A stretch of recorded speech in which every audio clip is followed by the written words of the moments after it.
Au Tep la famille, il pleut actuellement et je ne sais pas si ça va trop s'entendre ou pas. J'ai pas de truc anti-bruit ou quoi que ce soit. Bref, j'espère que ça va pas trop s'entendre et je vais essayer de corriger un peu au montage, mais bon, je ferai de mon mieux. Je ne vous promets rien, j'espère juste que ça ne va pas trop s'entendre. Alors, à la base, quand j'allumais la ring light et quand j'ai pris le téléphone, c'était pour parler des noirs, en fait, de la perception que les noirs ont entre eux deux. Voyez. Mais je reporte ça une prochaine fois. En revanche, on a publié une vidéo tout à l'heure là qui parlait du Swahili, du Kiswahili, de la langue en fait qu'on considère, que beaucoup considèrent comme étant la langue africaine par excellence ou la langue que le continent africain devrait adopter pour qu'on ait une langue unique. Voyez. Donc, en gros, c'est une vidéo qui a été faite par Ndanga. Petite parenthèse d'ailleurs, on va très certainement faire une publication, mais elle ne sera plus pendant un bon moment sur la chaîne. Bref, la publication va mieux l'expliquer. En gros, elle doit prendre un traitement. Et donc, même si vous la voyez comme sur la vidéo qui est sortie tout à l'heure là, c'est juste une vidéo qui a été publiée il y a quelques temps déjà. Mais elle n'en a pas beaucoup. On a un stock de quelques-unes de ces vidéos que l'on va publier. Mais elle sera plus présente pendant plusieurs mois, le temps de terminer son traitement. Je digresse. J'étais donc en train de dire qu'on a publié une vidéo qui parle du Swahili et qui explique pourquoi est-ce que c'est le Swahili qui doit être adopté comme langue continentale. Voilà, comme langue continentale. Et il y a beaucoup de réactions négatives en commentaire. C'est-à-dire, il y a des gens qui estiment que la langue est trop arabisée. Il y a des gens qui estiment que leur langue maternelle, ça peu importe quelle langue c'est, que leur langue maternelle, bah, c'est suffisant. Il y a d'autres qui estiment que bah, ils n'ont pas à apprendre plus de langues que ça. Et toutes ces réactions-là me font encore comprendre à quel point on ne réalise pas ce qui nous arrive. Je m'explique. Pour ceux déjà qui estiment que la langue est trop arabisée, oui, c'est le cas. Dans la vidéo, on l'a même précisé que la langue a beaucoup d'arabe à l'intérieur. Mais les langues sont vivantes.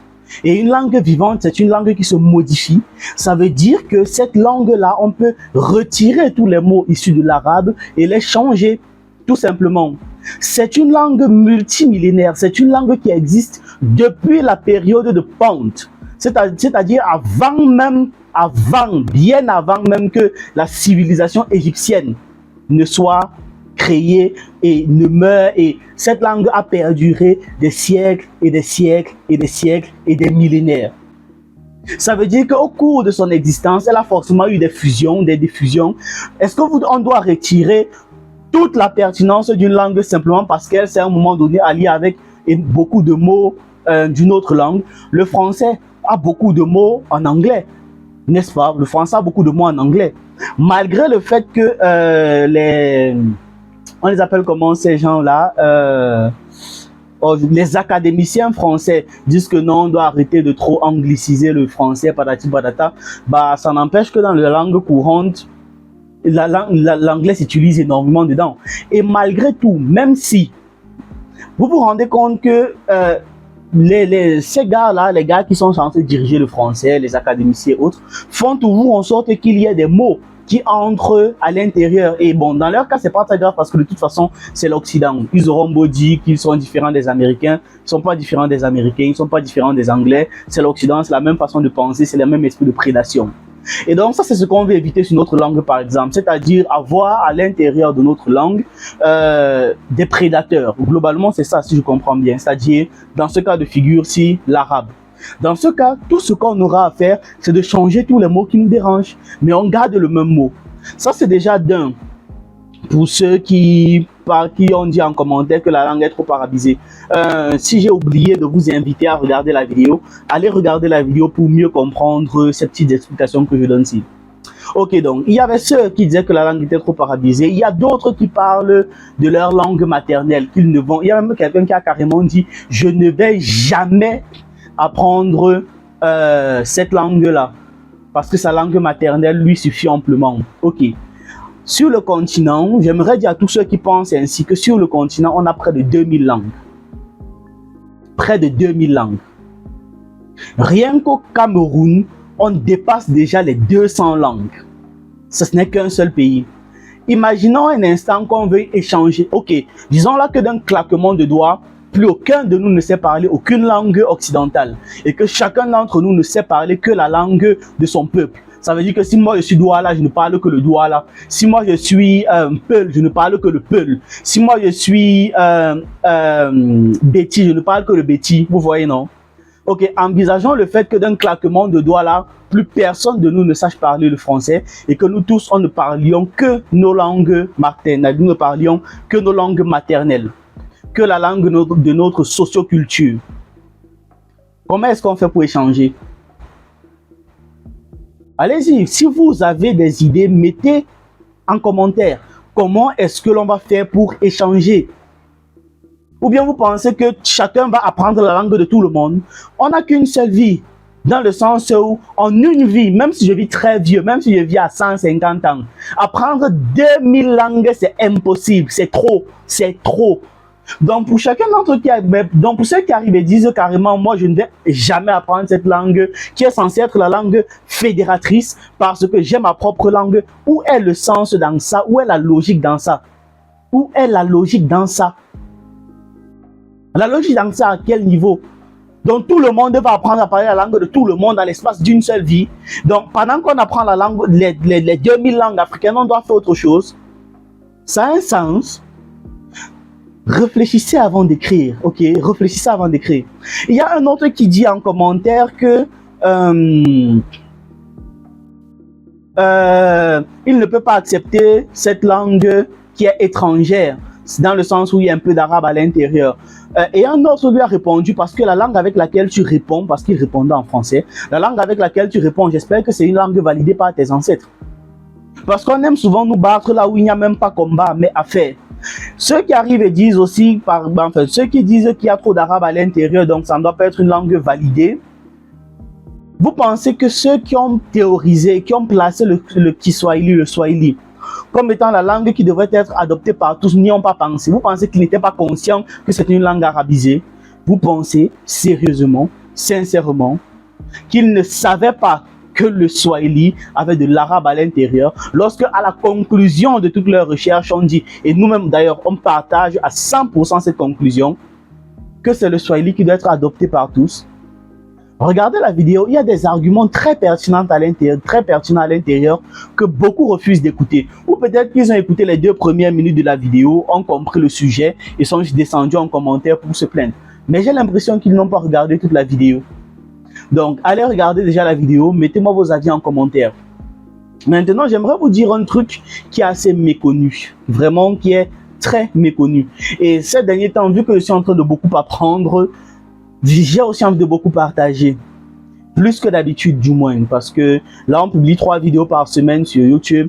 J'aimerais que ça augmente, mais bon, on a d'autres choses à faire, mais on va faire en sorte que ça augmente au fur et à mesure, même en faisant des réactions comme ceci, des réactions sur des thèmes et autres. En passant, je n'ai pas oublié l'abonné qui nous a parlé des visages blancs de Ramsès II là. On reviendra dessus, on va en parler au moment de nous ou un autre, parce que c'est un sujet d'actualité. Apparemment, il y a Ramsès II, on a reconstitué son visage et c'est un blanc, vraiment. On va en parler, ok, on va en parler. Je n'ai pas oublié, j'ai vu la vidéo de Nota Bene sur le sujet, mais j'ai pas encore réagi dessus parce que j'étais en train d'écrire des vidéos là depuis 3 jours ou 4 jours. Je suis en train d'écrire des vidéos. Mais bon, bref, j'étais donc disons que vous avez très certainement déjà entendu parler de la tour de Babel. La tour de Babel avec la malédiction des langues. Ça apparaît dans la Bible, je crois. C'est un texte qu'on m'avait fait lire quand j'étais petit. En gros, il y avait une très haute tour que les humains avaient décidé de créer, une très grande ville, et Dieu était venu casser. Quand les humains sont tombés, ils ont perdu leur langue et chacun parlait des langues différentes pour qu'ils puissent, on dit comment encore là, remplir la terre, c'est ça, remplir la terre, bref, un truc comme ça. En gros, les gens ont commencé à avoir des langues différentes.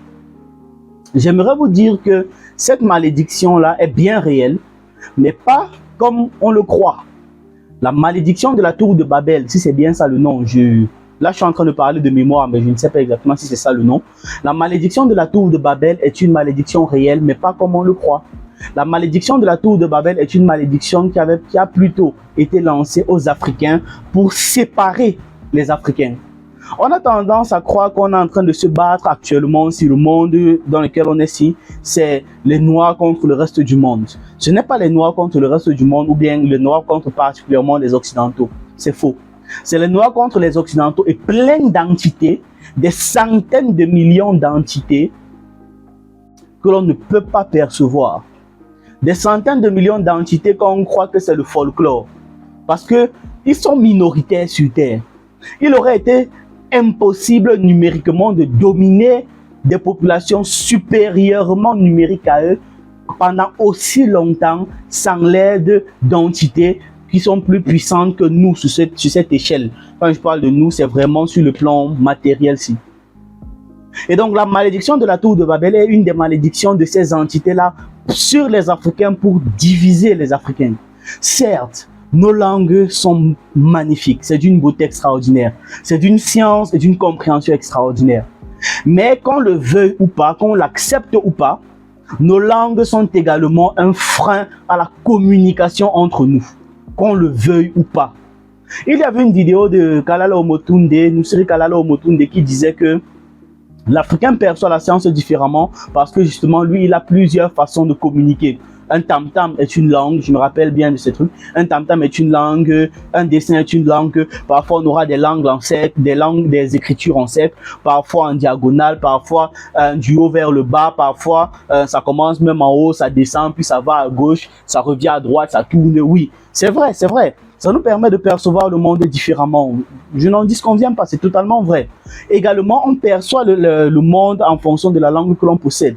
Par exemple, l'homosexualité n'existe dans aucune langue africaine. Vous voyez, l'homosexualité n'existe dans aucune langue africaine. Donc, c'est normal que l'on ne perçoive même pas, que l'on ne conçoive pas ce concept. Celui qui parle parfaitement sa langue, la langue de sa socioculture, peu importe d'où l'endroit, d'où il sort en Afrique, il ne comprendra pas le concept d'homosexualité. Sauf si maintenant, vous voyez, c'est une adaptation, un rajout des langues étrangères à nos langues. Mais la personne ne comprendra pas le concept d'homosexualité tout simplement parce que ça n'existe pas dans sa langue. La conceptualisation d'un mot prouve en fait son existence. Ouais, c'était ça. La conceptualisation d'un mot prouve son existence. Si on n'arrive pas à conceptualiser le mot, c'est que ça n'existe pas tout simplement. Et c'est la même chose avec l'homosexualité pour ne prendre que ça comme exemple. Alors, voilà donc une malédiction que nous avons, même si ça a ses avantages et ses inconvénients, mais malédiction, c'est déjà souligne le fait que ça n'a pas été d'une intention positive de nous lancer ça. Fait en sorte qu'on ait 2000 langues et donc un vaste peuple qui partage la même histoire, mais désunis. Et lorsqu'on se dit, tiens, il faudrait qu'on prenne une langue fédératrice pour nous tous, chacun vient combattre en disant, non, moi ma langue est meilleure, moi ma langue est meilleure, moi je suis meilleur. Réfléchissez, il ne s'agit pas de vous, il ne s'agit pas de nous à l'échelle individuelle, il ne s'agit pas de notre socioculture individuelle, il ne s'agit pas de nous, il ne s'agit pas de nous. Il ne s'agit pas de vous, il ne s'agit pas de toi, il ne s'agit pas de moi, il ne s'agit pas de ma femme, il ne s'agit pas de mes enfants, il ne s'agit pas de ça. Il s'agit de l'ensemble de la communauté noire à travers le monde. Et c'est beaucoup plus important que nos sociocultures respectives. Et donc, si on doit prendre le temps d'adopter la langue la plus parlée en Afrique, parce que ce sera la langue où on aura le plus de professeurs, ce sera la langue qui sera le plus facile à modéliser, à réadapter à notre contexte aujourd'hui, aux différentes technologies, aux différentes situations dans lesquelles on vit. Et c'est pour ça, vu que c'est une langue avec des bases déjà extrêmement bien structurées et c'est une langue vivante, ce sera beaucoup plus facile et on sera beaucoup plus à même de retirer la partie arabe de ces langues et de ne garder que les souches africaines et de combler les vides laissés par les termes arabes, par les termes africains ou swahili d'origine. Il ne s'agit pas de nous.